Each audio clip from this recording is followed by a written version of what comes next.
ലോക ചെസ് ചാമ്പ്യൻഷിപ്പിനായി ഇന്ന് തുടക്കം. നിലവിലെ ചാമ്പ്യനായ ചൈനയുടെ ഡിങ് ലിറനും ഇന്ത്യയുടെ ഡി ഗുകേഷും തമ്മിലാണ് മത്സരം. ആദ്യ ഗെയിം ഇന്ത്യൻ സമയം ഉച്ചയ്ക്ക് 2:30 തുടങ്ങും.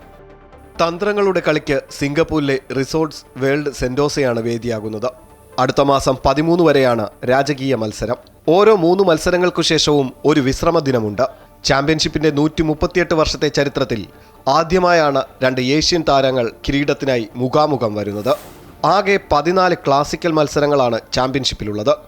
ജയത്തിന് 1 പോയിന്റ്, സമനിലയ്ക്ക് 1/2 പോയിന്റ്, 7.5 പോയിന്റ് നേടുന്നയാളാണ് വിജയി. 14 മത്സരങ്ങൾക്ക് ശേഷം പോയിന്റ് നില 7-7 എന്ന നിലയിൽ തുല്യമായാൽ കൂടുതൽ സമയനിയന്ത്രണമുള്ള ഗെയിമിലൂടെ ജേതാവിനെ തീരുമാനിക്കും. ആകെ സമ്മാനത്തുക $25 ലക്ഷം, അതായത് 20 കോടിയോളം രൂപ. ജയിക്കുന്ന ഓരോ ഗെയിമിന് $2 ലക്ഷം വീതം. ആദ്യ ഗെയിമിൽ ഇന്ത്യയുടെ ഗുകേഷ് വെള്ളക്കരുക്കൾ നീക്കും. വിശ്വനാഥ് ആനന്ദിനു ശേഷം ഒരു ലോക ചാമ്പ്യനെ കാത്തിരിക്കുകയാണ് രാജ്യം. Sports desk, Amrita news.